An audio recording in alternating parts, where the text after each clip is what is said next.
जो कि अपनी खता को, अपनी भूल को सही मानता था और मतलब सही मानता है, तो उसका सुधरना मुमकिन नहीं है। आज यही सुधार न होने का कारण है।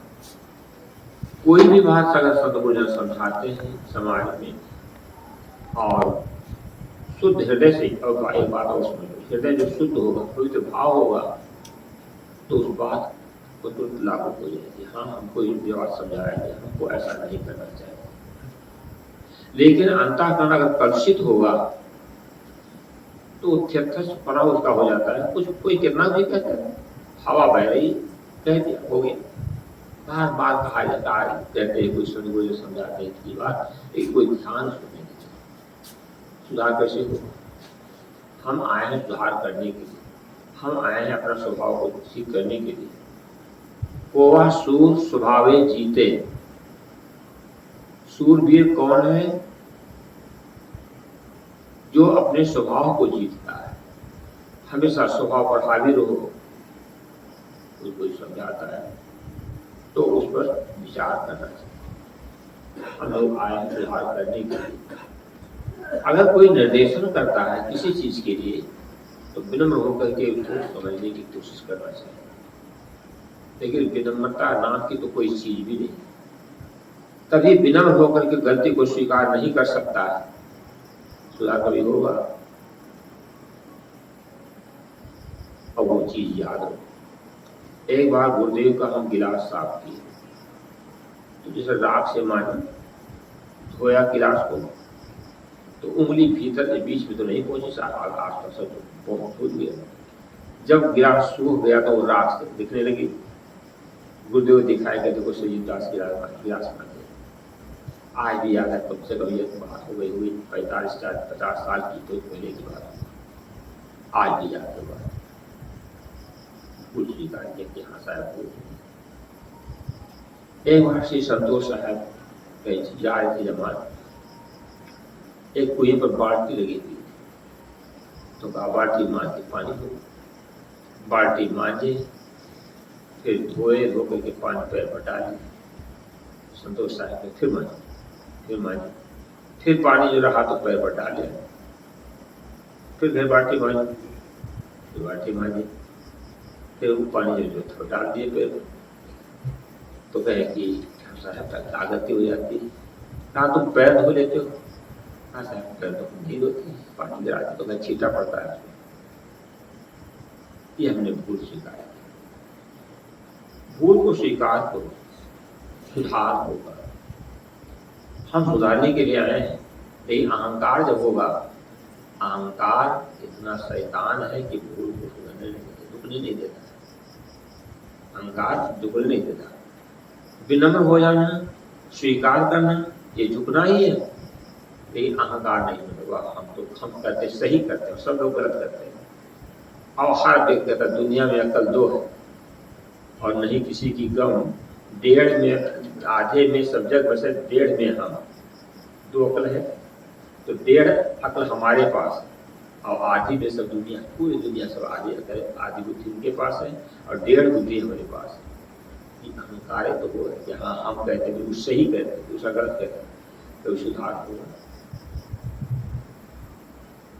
किसी ने कहा है नए नहीं तब तक वो नए हैं। नए न मतलब झुकना, विनम्र होना। नए नहीं तब तक वो नए हैं। हम भी नए ही, सभी नए ही रहते हैं और जिस दिन झुक जाएंगे बस पुराने हो। झुकता वही है जिसमें जान होती, अकड़ना मुर्दों की पहचान होती। मुर्दा कभी झुकता है क्या? वो अकड़ जाता है। जैसे चेतन निकल गया से ही कुछ पड़ा है तो हाथ पैर अकड़ जाते, वो झुक नहीं सकता। जिंदा दिल वाला ही झुकता है, विनम्र व्यक्ति ही झुकता है, कोमल व्यक्ति ही झुकता है। और कोमलता जब आएगी तो वो झुकता है, उसका अस्तित्व होता है। जानते हो, झुकने से महान होता है, खड़ा होता टूट जाता है। एक बार महात्मा जी का शरीर छूट रहा था, भक्त लोग बैठे थे आसपास। महात्मा जी से कहा गुरुदेव कुछ उपदेश कर दीजिए। महात्मा जी को ज्यादा बोलने का सामर्थ्य नहीं था, थोड़ी बात बतलाया, मुंह खोल करके दिखाया। कहा देखो बेटा मेरे मुख में दांत है कि नहीं? क्या दांत एक भी नहीं, सब दांत खत्म हो गए। कहा दांत एक भी नहीं। कहा जीभ है कि नहीं? क्या हाँ जीभ है। जब जन्म लिए थे उस समय जीभ थी, हाँ। दांत एक बोले थे, बच्चा के दांत कहाँ होते हैं? दांत बाद में आते हैं, और जब दांत आते हैं तो बड़ा कष्ट देते हैं। बच्चा को बड़ी परेशानी होती है, दांत निकलने लगते हैं तब बड़ा कष्ट होता है। दांत आते हैं तब दुख देते हैं, लेकिन दांत अपनी कठोरता के कारण से जो जाने लगते हैं तब भी दुख देते हैं।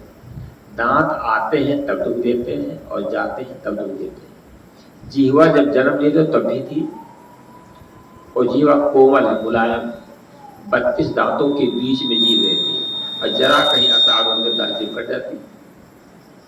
तो अब ये बताओ, दांत कोमल, जीवा कोमल है और 32 दांतों के बीच में रह करके कितना सहती है जीव, और दांत कठोर होते हैं, आते हैं तब दुख देते हैं और जाते हैं तब दुख देते हैं। तो जो कठोर होता है उसका अस्तित्व नष्ट हो जाता है, वो टूट जाता है, दांत पहले चलेंगे। देखिए जीव शुरू में और अंत में रहती है। कोमल बनना, कठोर न बनना, कठोरता का त्याग और कितनी बड़ी शिक्षा है, कितनी मूल्यवान बात है। लेकिन हाँ, ये मूल्यवान बात को स्वीकार तब करेगा जब उसके अंदर चाह होगी, कोमलता होगी, विनम्र होगा, इसको स्वीकार करेगा। कठोर मत बनना, कोमल बनना, मुलायम बनना, विनम्र रहना। विनम्रता एक महान गुण है। मीठी बात से बोल दो, हाथ जोड़ लो, क्या है?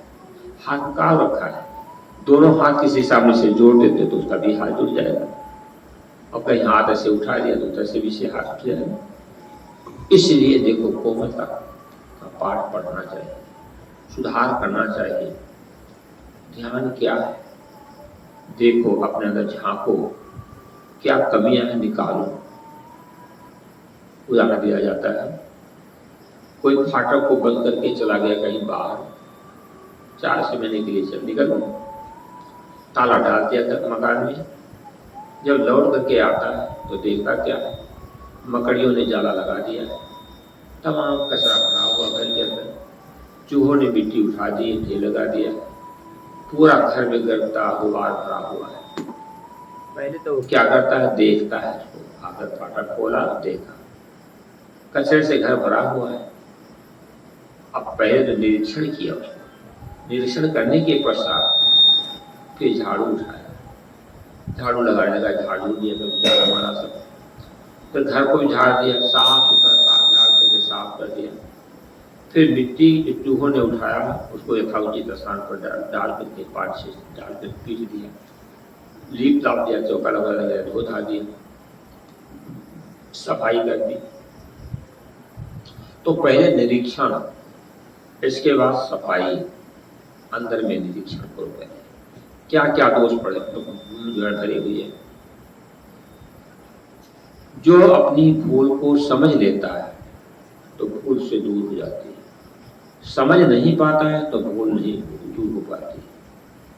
और कहा, जिसमें कोई भूल नहीं भगवान उसे ही कहते हैं। भूल करे त्यागे इंसान कहते हैं, भूल करे और चेते नहीं हैवान उसे कहते हैं।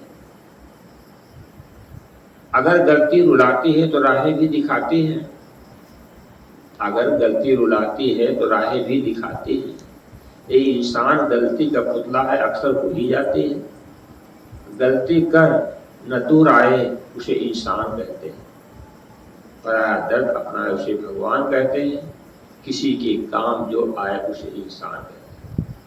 ये केवल थ्योरी है नहीं, किसी के काम आ जाओ, हमेशा तो कुछ काम आ जाए, उपकार हो जाए, सद्गुरु हमारा जीवन कल्याण के लिए हो, अपना जीवन व्यष्टि रूप में कल्याण के लिए, सद्गुरु हमारा जीवन कल्याण के लिए हो, तन मन वचन ये मेरा परमार्थ के लिए हो। वैसे तो परमार्थ में पूरा कल्याण कभी आ जाता है, इस उद्देश्य से हम लोग छोड़ छाड़ किए हैं, अपना कल्याण करने के लिए। कोई किसी को घर से निकाला नहीं, भगाया नहीं, कोई मारपीट नहीं किया है। स्वेच्छा से हम लोग भाग करके आए, स्वेच्छा से। मेरा साधना किया, उसको जहर भी दिया गया, सांप को भी भेजा गया। मेरा वो कैसी लगी थी, ऐसी लागी लगन, मीरा हो गई मगन, वो तो गली गली हरिगुण गाने लगी। एक राजा घर की लड़की, इतने बड़े परिवार की, कैसे भजन किया। हमरे तो गिरधर गोपाल दूसरा न कोई। करमैतिन बाई राजस्थान की एक लड़की थी, उसकी शादी हो गई थी। गौना के लिए लोग आने वाले थे दूसरे दिन। उसने सोचा, देखो विचार उत्पन्न हुआ, शादी होगी, ससुराल जाएंगी, शादी हो ही गई थी, ससुराल जाएंगी, गर्भधारण करना पड़ेगा, पेट बढ़ जाएगा, बड़ा कष्ट होगा, कितना दुख भोगना पड़ेगा। विचार करते करते करते करते भाव विभोर हो जाती है और सोचती है कैसे बचे। भाग निकली, घर से भाग गई अनिश्चित दिशा में, उसको पता नहीं वह किधर भागी जा रही है। घर से निकल के भागना शुरू कर दिया। सवेरा हुआ, लड़की कहाँ गई, भाग गई। घुड़सवार लोग चारों दिशा में घोड़े पर बैठ के पता लगाने के लिए उसको निकले। करमैतिन बाई भक्ति चली जा रही थी।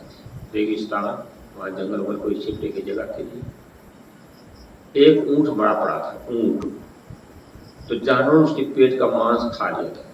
तो जो हड्डी थी, हड्डी के ऊपर चमड़ा लगा हुआ था, वो एक छोटा सा घर के शरीर का बन गया था। उसका मांस खा गया, लाश सड़ी हुई थी। करमैतिन बाई सोच अब कहाँ छिपे गए, दूर से देखा पर सवाल लोग आ रहे हैं। उसको भय हो गया कि पकड़ ले जाएंगे, तो उसी ऊंट के जो पेट रहे और उसी में बैठ गई छिप करके। सड़ी हुई लाश, बदबू आती, दुर्गंध है। करमैतिन बाई सोचती है